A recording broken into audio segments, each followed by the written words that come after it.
What is up, everybody? Hey everybody, how's it going today? From the hill, Coming in hot again. Saturday, February 10th. Swags here with you. Profits on the ones and twos. Prof, As how you usual. feeling today? I'm feeling good. I'm ready to get going. We're running a little bit behind today, so we're going to get a good one in. We're going to be coming in extra hot. I mean, so hot today, it's crazy.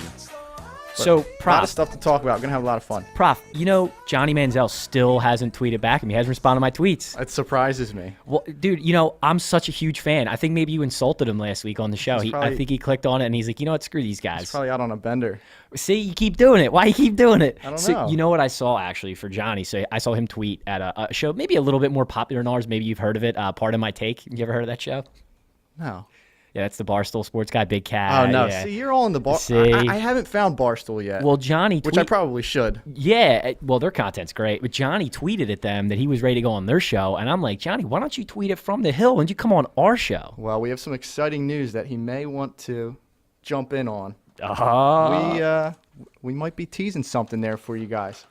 But I had a question to ask you about Twitter. I don't know. I'm not really into Twitter that much. I used to be into it. I have an account, but I don't go on it. Who else do you tweet besides Johnny Manziel? I tweet at a lot of different people. I like to retweet a lot of stuff that I see that's funny or interesting. Just to be the first to break the news to your friends? Yeah, yeah. You know, if you look at my Twitter account, it's interesting. I tweet out a lot of drunk music lyrics too, late at night, you know, and I'm alone by myself, you know, all that kind of sad stuff. You know? Beautiful.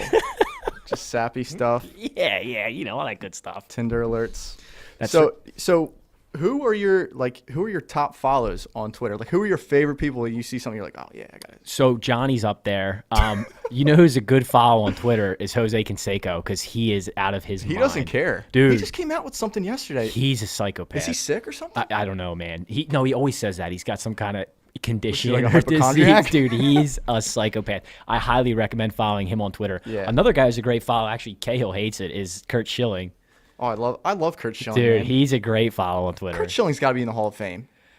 Different discussion. Different We'll discussion for a do different that later day. down the I'm road sure we'll once get the into that one. weather gets a little bit Maybe warmer. we'll have Bobby on for that one. All right, so hate it. my last question about Twitter, because I don't know. I want to get back into it. Who are the few unknown people that are underrated in Twitter that people don't know about? I got you. All right, so I got a good one for you. So there's a singer, and she was made famous by Justin Bieber. Her name is Madison Beer, and she has a song that I really, really love. It's called Dead. She's a great follow on Twitter. She's quite attractive, I'll have young to look lady. into that one. Quite attractive. Oh, is that? That's why. No, I I like her music. So she's a little under the radar, but check it out, Madison Beer. Music is a euphemism.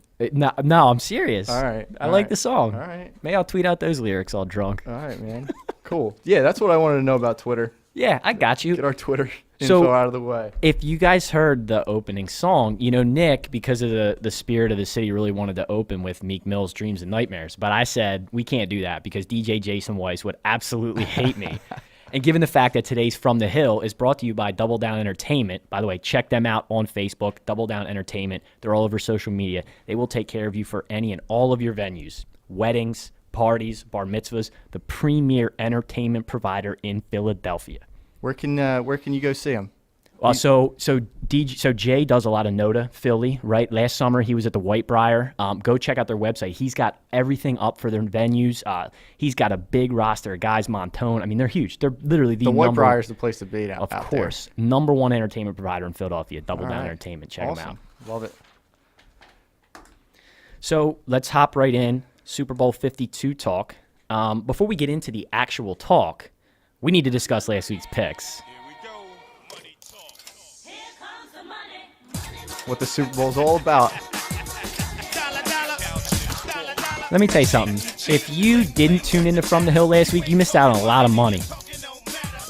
Hey, Prof, why don't you tell the folks listening about how our From the Hill picks went last week for the Super Bowl? Well, I know everybody had the Eagles, right? That's right. So we went 3-0 on the Eagles. Swags gave you an ML Eagles. That's 4-0. Yeah, Swags was all over that. And then we had a special guest, That's right. J-Bone, J-Bone. Jared Bresk himself. And Jared did Did pretty well. He went an 11-1. Jared done tore it up on his prop And I'm picks. sure he'll want to call in and remind everybody about it. 11-1. So actually, Prof, great straight man as always. So what we want to do coming into the season here, the betting season for college basketball and basketball, Jared is our sharp guy. As you heard from him last week, he's all over everything. He gives you every piece of sharp information that you need. To combine that with the profit system, this show is going to be like the ultimate follow for you bettors. But here's the problem we have. I'm Swaggy, the king, right? Million nicknames. We got the prophet. We don't have a nickname for Jared. So But we will. We will, and here's how we're going to get one. We're going to throw it out to the people, all the From the Hill listeners. We need you. Tweet me, tweet at me, send me a message on social media, text into the show. We need a nickname for Jared. You know, something like Jared the Greek, Jared the Sharp, right? Jared the Shark, something. Jared Fish Sticks. Yeah.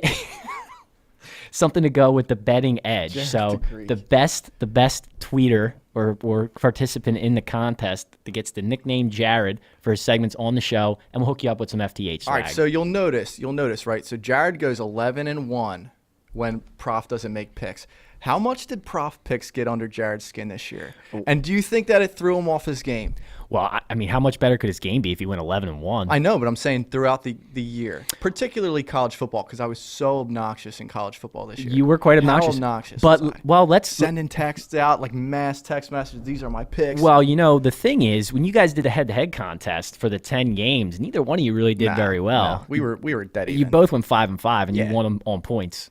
That's a technicality. Yeah, you take them where you can get them, right? Yeah, we'll have the bat reveal for that from J-Rod when he comes back on. No, I was so obnoxious. I would throw out these I would throw out my feels and my leans and then my actual picks like 2 minutes before game time. It got under everybody's skin. And so Nick just I'll brought up a continue to good point do there. as So much. as season bettors, right, if there's one thing you hate, it's when somebody sends out picks, but they don't take the actual games, and then they stop. they I tell took you all the games. Show you my they bank tell you account. afterwards that they got all the wins, but then you find out they didn't bet every game. Oh boy, it get under your skin real quick. Yeah, I made a lot of people angry. All right, so Jared Fish Sticks. yeah, that won't win. Trust me, J-Rod. So real quick before we get into the Super Bowl stuff, couple birthday shout outs. Prof. Yeah, it's our main man Anton Sione's birthday. Shione, happy Happy birthday. birthday. I got another one. So speaking of the Shione. Greek, Jimmy the Greek, Sarge, happy birthday yesterday to you. Yeah, I would have got some birthday music, but Jack just told me it's your birthday. So happy birthday to you guys. Appreciate you listening. Keep subscribing. Keep comments coming. Nicknames, bets, whatever. You got it, buddy. All right, so Super Bowl. So here we go. We're gonna do a little special start to the Super Bowl here because this is pretty cool.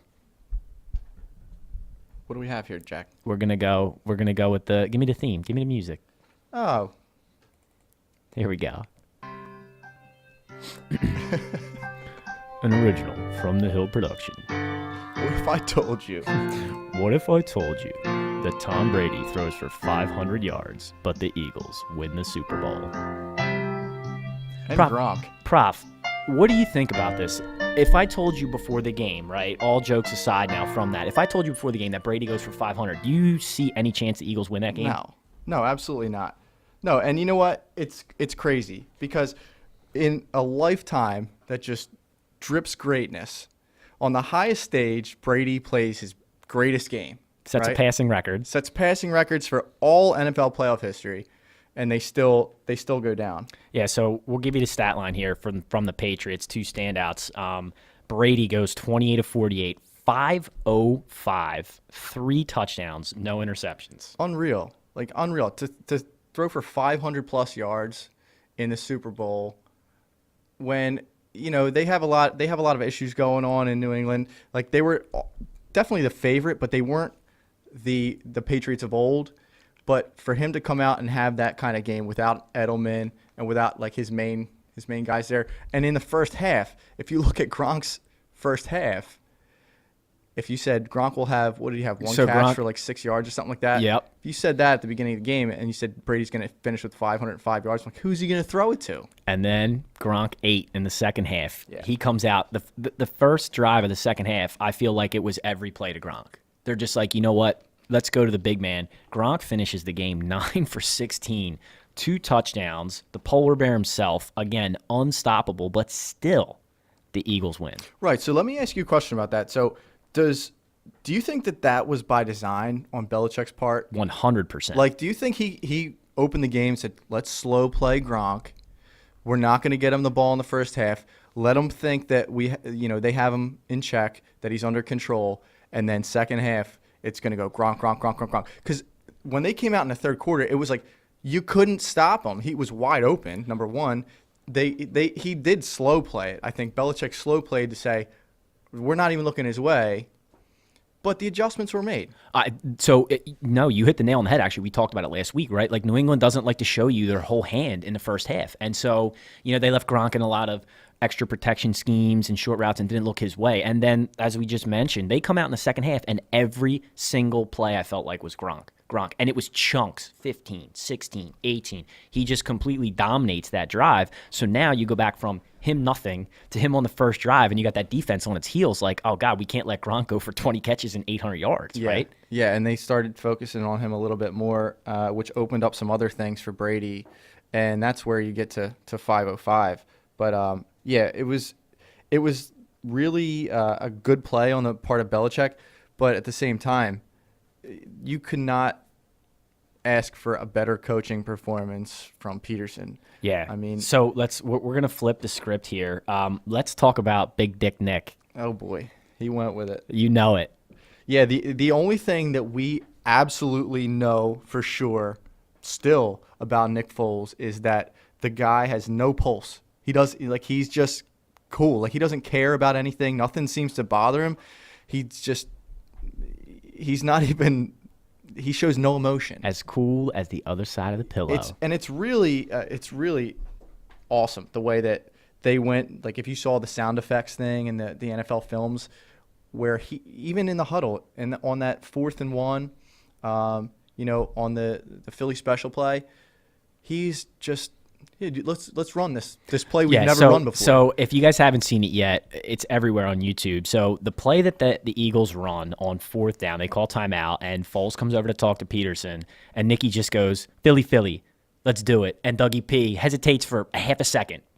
Yeah, let's do it. Philly special. Hey, why not? Let's do it. When else are we going to be here? And they run the play to take it back. So Foles comes up to the line, right? He gets over center.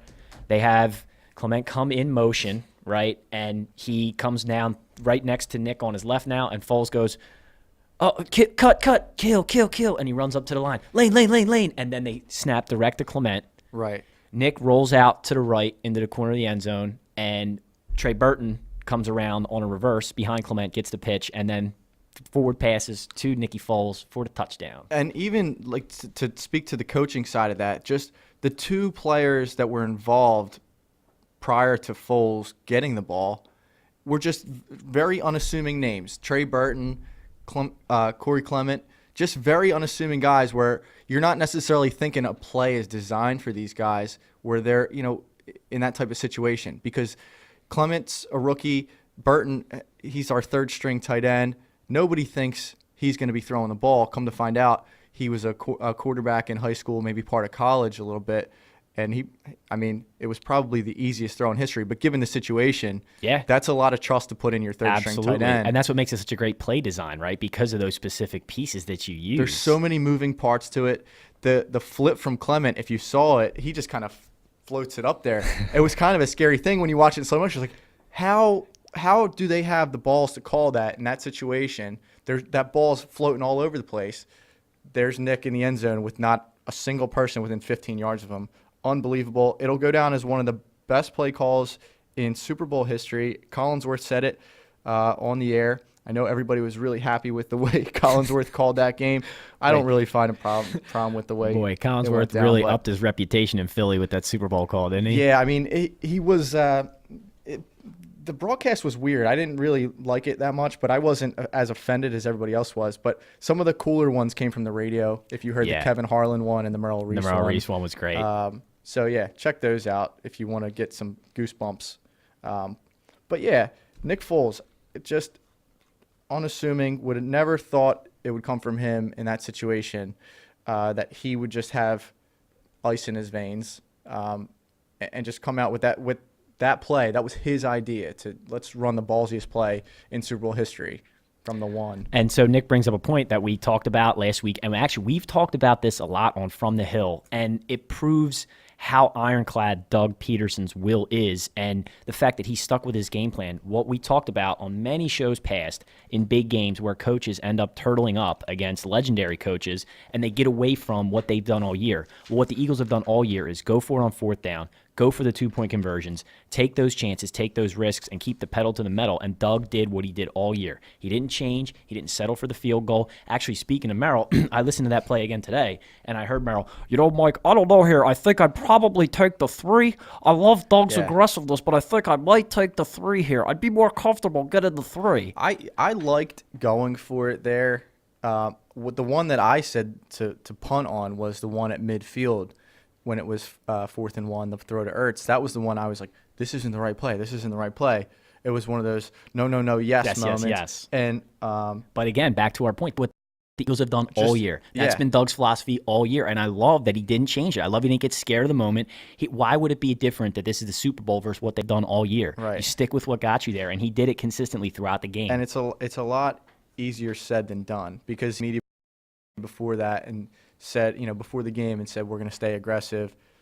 He said it. I mean, I heard Sal Palantonio probably on 3-4 different broadcasts say the same thing. He talked about the way his dad taught him to coach and how being aggressive was part of that, and he wasn't going to shy away from it. And when you hear that before the game, you think, okay, let's see when the cards are on the table, what kind of decisions you're going to make.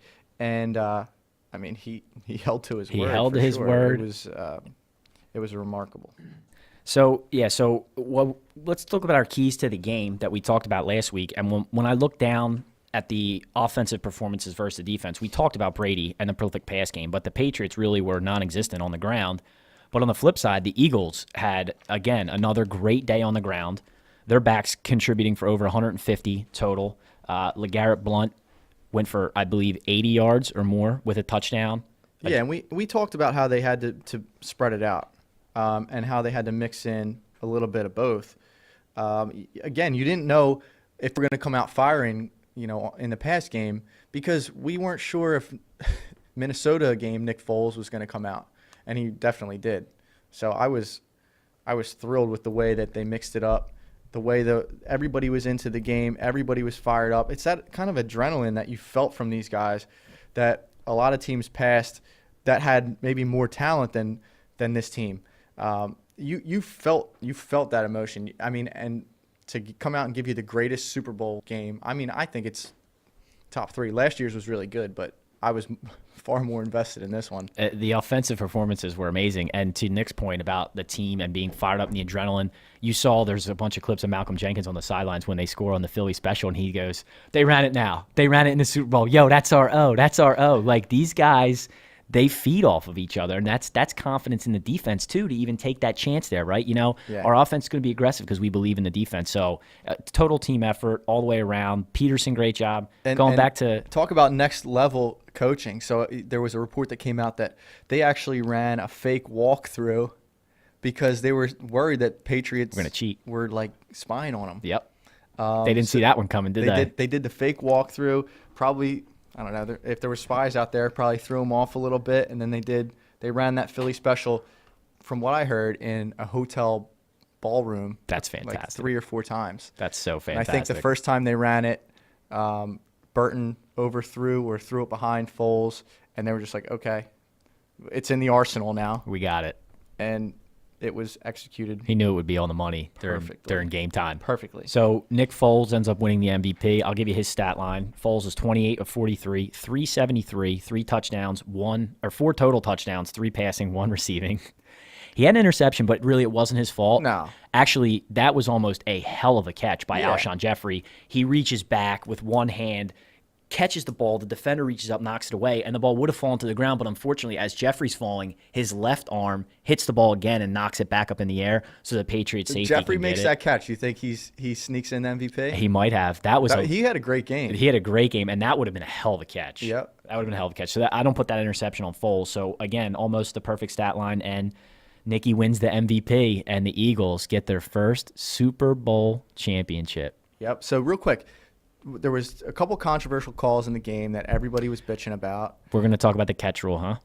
Real quick. No, wanna let's touch do it. on I think it's important. because I think everybody in Philadelphia would agree that the Ertz touchdown was legit. I mean, there were so many things that came out on social media, on Facebook, and it was like, well, this happened to the Steelers. It was the same thing. It's not. It wasn't even close to the same thing. It wasn't the same as the Jesse James play. What I did hear a lot of, and I've talked about this in the past, was that it was much more akin to the Dez Bryant play, where he reaches for the goal line. And I agree with that comparison. The Jesse James play, I don't, only because of the amount of steps and moves that he took. Yeah, I mean, he totally took agree. 3 steps. Yep, I agree. And lunged. I agree. That's and a runner. So it became very akin to the Dez Bryant play, but I've been on record for the history of From the Hill and saying that the Dez Bryant play was clearly a catch as well, because when you possess the ball, you make 2 football moves, and then you reach out for the goal line. By rule, there shouldn't be no completing the catch to the ground. Why? If you're a runner, which you have become now at that point, as soon as you reach out and the ball breaks the plane, it's a touchdown. What happens after that's irrelevant. Right. No, I agree with you. The Clement one, I could have gone either way. So if they called that back, I would have said, okay, let's I got break you. down the Because Clement one. I said that as it was happening. I Yes. said they're calling that back. All right, let's break that down and what happens here. So initially, the reason that the play is so controversial is because initially he makes what appears to be a clean catch and his right leg is down. But now, as he's putting his left leg down, the ball seems to move a little bit as if he kind of floats. Right, as if he doesn't have possession of it. So then his left foot becomes the second. But at that point, if he doesn't have total possession, his right foot is the third step he takes, and that does creep into the back of the end zone line a little bit. So if you were considering that his second step, it would have been incomplete. What they call on the field was that it was clean at the first step, so he got 2 in and it's a touchdown. So as they're reviewing it, I think they said call on the field stands, right? They didn't say confirmed. They didn't, and obviously they didn't overturn it. So I think what ended up happening is there wasn't conclusive enough evidence to prove that he didn't possess it at the first touch to overturn. And I think catch or no catch, this kind of solidifies that this is going to be a main topic of conversation in the meetings that are coming up in the offseason. And this rule, I think you're going to see some changes to the rule. Thank God, because it's getting so terrible. It's getting terrible to watch. It slows the game down. And when they look at why they're losing viewership and stuff like that, I don't know if you can necessarily tie it to how long these challenges take, but it is significant. They're going to challenges a lot. Always. And we're looking at the super slowest motion replay, and you still can't tell. At some point, you got to say, what else can we do? How many here? rants has your boy been on about how super slow-mo changes the way a play actually looks versus how it happened real time? Yeah. Because when you look at things in a split frame second, you can actually, on almost any catch, put a point where the ball actually won't touch the player anymore, even if he's in like an arm transition or something like that. But when you watched it real time, it was an athletic football move as you're transferring arms, aka the one that really ticked me off this year, the Kelvin Benjamin catch that they overturned, again, against the Patriots, where because he's transferring arms so he doesn't fall on the ball. And why is he doing that? Taking a half step back. He's transferring arms to not fall on the ball because you need to complete the catch to the ground. Right. So he doesn't want to fall on the ball and have it move. For me to throw this pen and catch it and completely drop it, I'm controlling it. I'm moving the ball from one place to another. That's right. I'm controlling it. Right. And if it was like loose, like I just dropped it on my shoulder, that's correct. when you don't have control. But when you're transferring between arms, there can be a point where you're not touching it. But again, at that point of the Kelvin Benjamin, he's going to fall on his right side. He needs to get the ball in his left hand, because if he falls on the ball, even with 2 steps down and the ground knocks it out, then that's not completing the catch to the ground and it's incomplete. So he's making an athletic football move. But when you go and super slow-mo break it down, you actually ruin the true speed of the play and the athleticism that happened there, and now it looks incomplete. Agreed. Yep. I think ultimately what we all want is, let's just figure out what a catch is. Yeah, and they're going to come to some kind of conclusion in the offseason. But, all right, let's move on from that, since my example just completely backfired and I dropped my pen. Good hands, Nicky. So moving to speaking of hands, right? The handshake.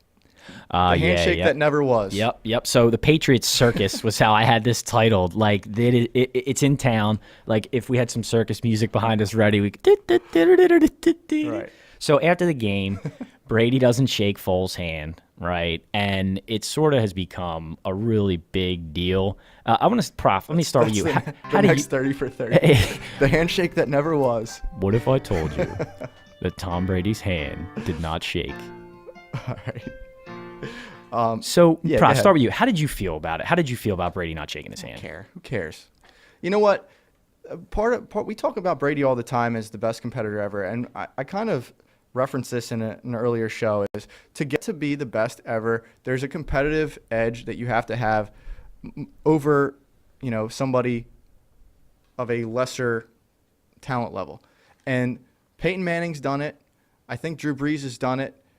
Brady just did it. Like when you're that competitive and you come off the field after a devastating loss like that, you're not thinking clearly. So for me to sit there and be in your head and think what you're thinking, I can't do that. And I really don't think that Nick Foles gives a crap that Tom Brady didn't come over and say, hello and great game to him.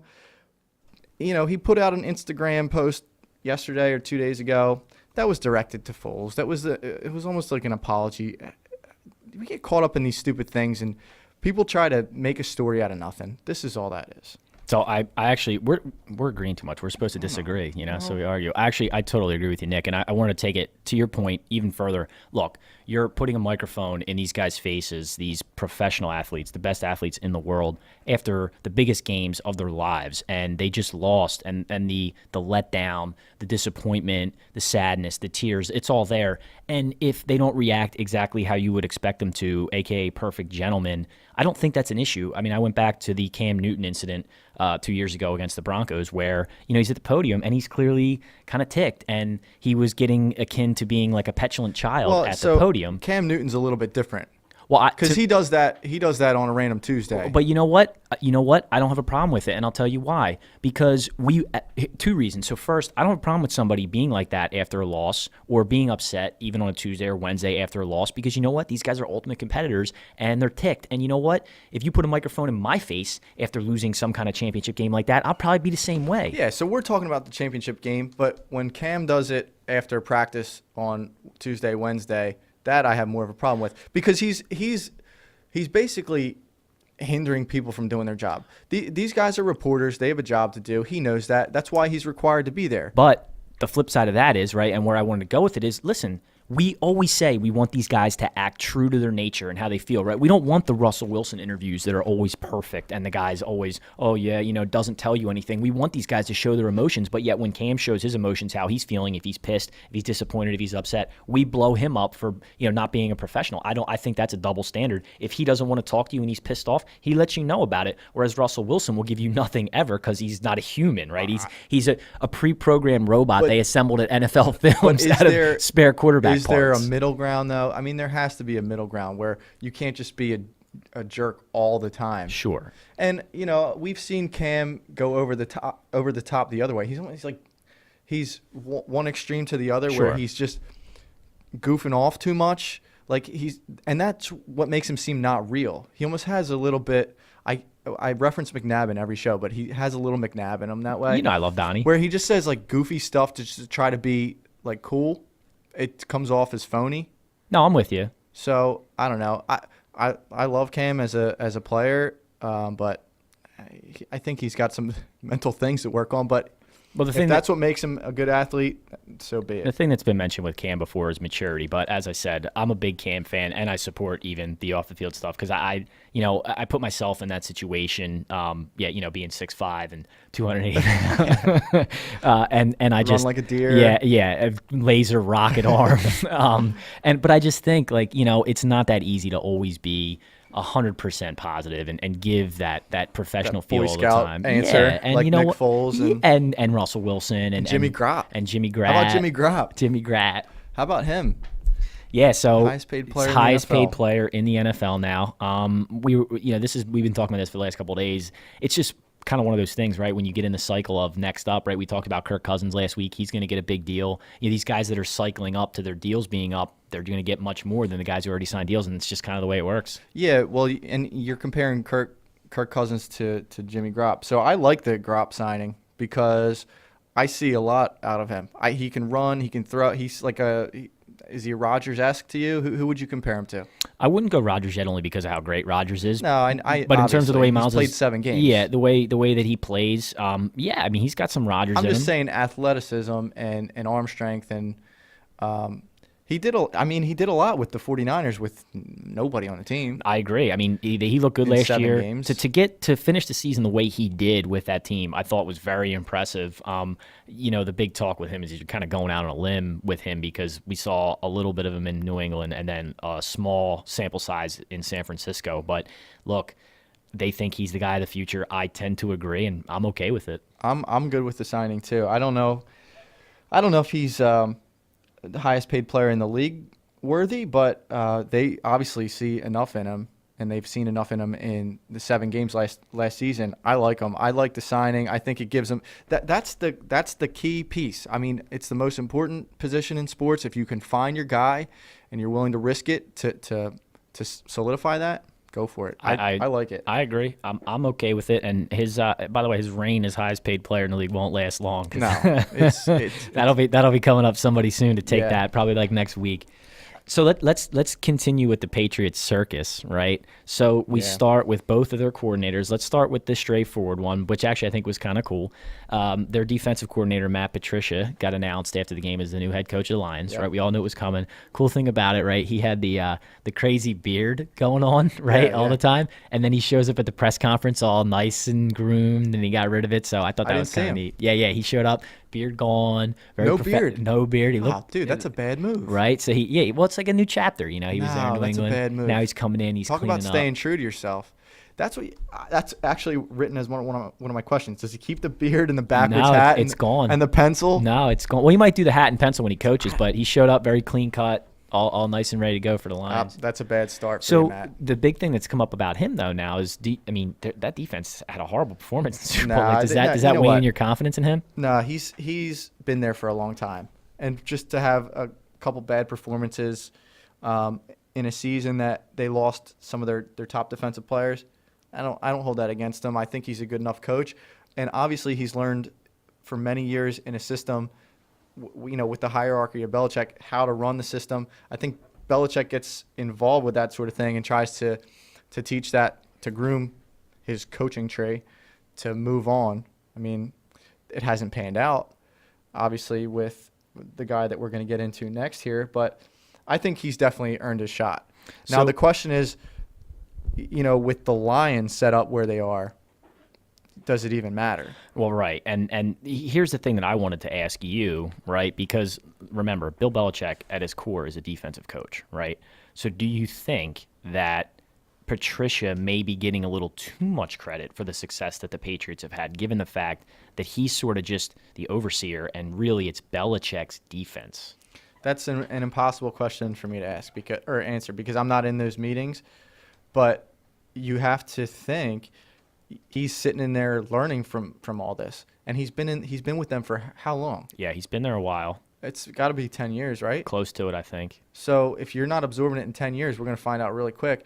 The Lions aren't really a team of the future to me. The weird thing about the Lions, right, is when you look at that team, they always seem to have a ton of talent, like skill position guys. Remember, they drafted receivers 10 years in a row in the first round. Matthew Stafford's one of the highest paid quarterbacks I in the don't believe league. in Stafford. to be Well, honest with that's the problem. Colin Cowherd would say that Stafford's not a true leader because he wears his hat backwards. You ever seen that theory from No. Cowherd? Yeah. you. Well, now they, 2 backwards hats make a right. Yeah. So Maybe Patricia will make him turn his hat around the right way.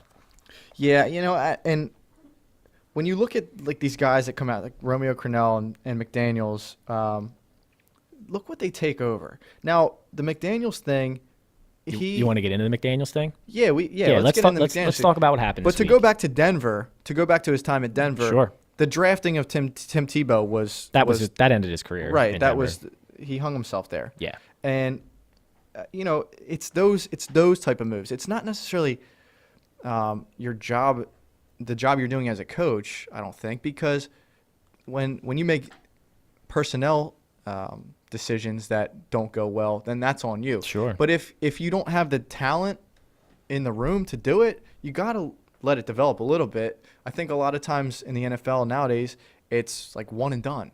Yeah. Well, You get like a year or 2 years, and then if you don't turn it around that quickly, you're axed like, real Yeah. fast. So the problem is, right, if in a perfect example of that is, let's say like the Arizona Cardinals, right? They're a team, Bruce Arians retired, and they're a team where they bring in a new head coach and they're expected to compete. If they go out and get, let's say they get Kirk Cousins, that team's going to be expected to compete right away because they have a great defense and they've still got some weapons on offense. Right. So that coach may not have more than 2 years to get in the playoffs, and if he doesn't, he's out. Is that a really true test of if he's a good coach or not? I don't know. It's hard to say. But to your point, that's where the league's going, right? Well, yeah, they're just looking. They're looking for a quick turnaround. And I get it because money's on the line. But I give Patricia 3 years just to show what he's got. Let him get some drafts under his belt. That's the biggest part of it. The Lions are in a tough division, man. They got Minnesota and Green Bay. Well, it'll be interesting to see what Minnesota does at quarterback next year. Obviously, Rodgers will be back, but that team without Rodgers, man, yeah, you can see that there's not much there other than Rodgers. Many a talk with our FTH contributor Tom Nugent in Wisconsin about that Green Bay team, and I know he's hopeful for the future. It looks like they're going to be aggressive in free agency, but again, we talked about this before, the fact that how exposed that team got for how important Rodgers really is. I mean, he's the whole team because when he's not there, they're atrocious. Right, and you saw what other teams can do with replacement quarterbacks. Right. Obviously, this was the year for that. Yeah, and it was a shining example of how dependent that team is on Rodgers. And obviously, we understand how great Aaron Rodgers is, of course. Definitely. So to get into McDaniels. Yeah, bizarre move. So McDaniels, at the 11th hour here, it seemed, he'd agreed in principle to become the Colts head coach, even to go as far as they started bringing in his coaching package, right? Like his assistants and things were getting hired there already. And it looks like like I said, the 11th hour, the Patriots bring him back in, and Robert Kraft and Bill Belichick convince him to stay in New England. Essentially, the package that they offered him was more compensation, and he's now going to be Bill Belichick's legit son. Belichick just adopted McDaniels to keep him in New England. No, but in all seriousness, he's actually going to be like his true apprentice, his understudy. Belichick's going to bring him into not only just the coaching moves and the strategic things that he does that way, but the personnel decisions as well. Decisions, drafts, right, contract negotiations. McDaniels is going to be there for all of it, which is an important side of the coaching thing. Absolutely. You get certain amounts of exposure to it, but that opens the door for a whole new aspect of the job that you probably didn't account for going into. That's right. For him going into Indy, you probably didn't account for that. And if you're McDaniels and you're looking at the flip side of that, you get to be Belichick's understudy. Bill is not a spring chicken. How many years does he have left in New England? You can see the easy straight ties to be grooming McDaniels to take over as the Patriots head coach in a couple years. So if he takes over Indy, first of all, are you 100% in on Andrew Luck? Yes. You are? I am 100% in on Andrew Luck. Okay. When we talked about and something we'll get into when we break down quarterbacks, I don't want to give it all away, but I am extremely, extremely high on Andrew Luck. All right, so do the Colts have any shot whatsoever this year with Luck in the lineup? Shot to do what? Clarify for me. Make the playoffs? Yeah, make a playoff run. They're make a run in the playoffs. Yes, because the AFC's weak, and Andrew Luck, their division's extremely weak. Andrew Luck would be the second best quarterback in the AFC as soon as he steps on the field. And the Colts could absolutely win the AFC South and get in and get a game against, I don't know, the Bills in the playoffs in the first round. And if you get a seat at the table and you can win a first-round game, you're there. Jags get a quarterback. Deshaun Watson comes back. Are we gonna rip Blake Bortles? Yeah, this is the show. Are we gonna rip Blake Bortles? Jags get a quarterback. Deshaun Watson comes back. Where does that put them in the division? Yeah, you're not wrong. I mean, Deshaun Watson. It becomes a lot less weak of a division. Okay. Deshaun, all right. Two things happen. All right, let's talk about each one individually, right? So the Jaguars are stacked with talent. Obviously, they made the AFC Championship game despite Blake Bortles. Although, again, when we get into talking about quarterbacks, he actually didn't have that bad of a year. But all right, so let's say I got it. Yeah, and then he's not a quarterback. He's not a franchise guy. Probably not. And then Deshaun Watson looked electric for the first half of that year. But remember, there's a sophomore slump coming up for him, and teams are going to get some footage on him. I believe in Deshaun. Can't bank on that. I think he's going to play well. I'm telling you, I think Andrew Luck is the third or fourth best quarterback in the league right now when he steps on the field. That's how good he is. I think he's overrated. I cannot agree with that at all. I think he's overrated just from the eye test. I don't know. He's obviously got talent, but he is. I don't see them in the playoffs even with him on the field for 16 games. I really don't. Maybe not. Because we talk about how weak that division is. There was reasons that division was weak this year. Watson was out. Bortles was the quarterback, and Luck was out. And Luck was out. This changes everything. If all those guys are in place, the defense stays pat in Jacksonville. And throw Tennessee into the mix. They were in the playoffs as well. I was gonna say they have a playoff win. Did put 2 teams in the playoffs. So I don't think it's as weak. I know it is a consistently weak division, but I don't think it's. I think it's growing. I think it's getting better because you have younger quarterbacks coming in. Well, let's stay in that division real quick because I've talked about Jameis Winston in the past and how I think he's kind of a bust. How about Marcus Mariota? Yeah, I don't think he's anything special. I'll put it this way: I'm glad we didn't sell the farm to get with Chip. Okay, because I was all in on that. All right, we're gonna save the rest of our quarterback talk for when we're doing our draft breakdown because we're gonna go through quarterbacks. We're gonna go through all that. All right, so let's move to the Eagles post celebration here. We got the post game and we got the parade. So first, the Super Bowl revelries, as I call them, and this is gonna be really short. Everybody thought that the trash city of Philadelphia and its garbage citizens would have, this terrible showing and all this stuff would go down. Nothing really. We had a couple minor incidents. One, they broke the window at a Macy's down, on South Street, I believe it was, or in Center City. Was that broken from the awning that collapsed? No. That was that. So the awning that collapsed was just idiots standing on an awning and they fell through. There was actually a guy who's a real jerk in a Vince Papale jersey who legitimately broke the Macy's window. So but that's one bad seed in the group, and you're always going to have that, right? That kind of stupid stuff's going to happen everywhere. Yep. Everything was pretty straightforward, minus the guy eating the horse shit. Just right into it. Yeah. Yeah, that was a little bit bizarre. I have to say, just due to my own stomach issues, I did not hit play on that video. I saw the headlines, and I've heard about it, but I did not actually watch that. It's pretty bad. Reasons that you may or may not be able pretty to bad. assume. But so the day after the Super Bowl, I went into work. I had a little hangover going, but I was on the phone with a guy from Boston actually, and he called me and he's like, "What's going on down there?" And I was like, "What do you mean?" He's like, "Is the city's on fire? They're burning the city down." I'm like, "What are you talking about?" Yeah, the media made it like the city was on fire, like it was Mad Max 2.0. I literally had no idea what he was talking about. It's everything that we've talked about on From the Hill about the Philadelphia persona, but I'm here to tell you that it was nothing that bad, and there was no carnage. There were no zombie breakouts, none of that stuff, right? It was totally normal, totally fine. And moving from that into the parade, again, the parade was an incredible celebration. Huge regret that I didn't go to that. Nikki couldn't make it, but I held down From the Hill for us there, and I was front and center. It was absolutely incredible. Doug Peterson walked right up next to me, holding the Lombardi Trophy right on the street.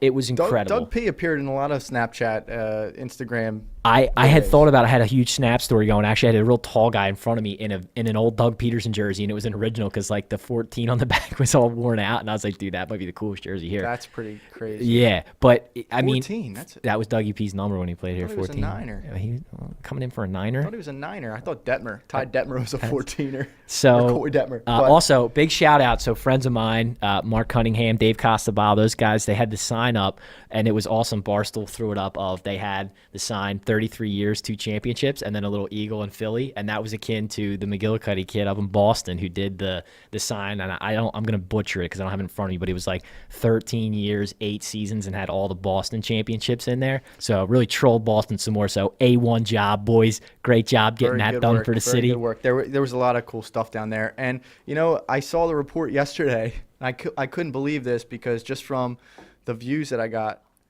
but the report said 700,000 people.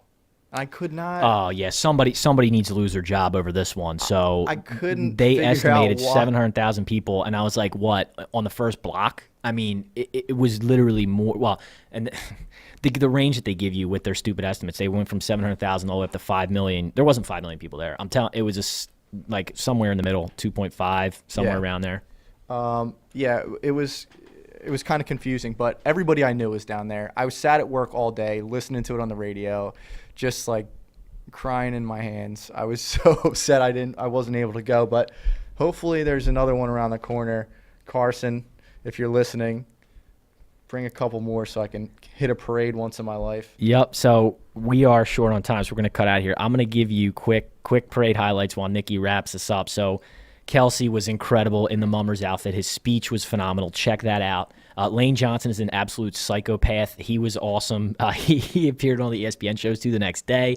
He's a total psychopath, and we love him. He's great. All the guys were there. A lot of great Nick Foles signs. I won't go through all of them. We already did one of the monikers. I know he's a God-fearing man.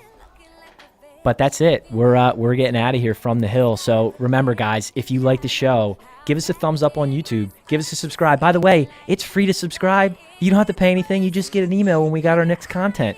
If you like the show, share the link with your friends and family. Prof, tell them about our upcoming content we got coming in the next few shows. So coming up in the next few shows, we're going to get into the NBA playoff countdown. It's getting hot. It's getting heated. Got a lot of stuff to get into there with the trades. We're going to jump into some college basketball. Really haven't touched on that too much, but that's another one. We're going to get into the tournament soon. Pretty exciting. NFL draft stuff. It's coming quick, up in April. NFL offseason, and if Jack lets me, we're going to talk some MLB. You know it, but like they say, never talk baseball. We're never leading with baseball again, by the way, Nikki. That's it for the Prof. I'm Swags. That's a wrap. From the Hill, cut it. Swags out. Thanks, guys.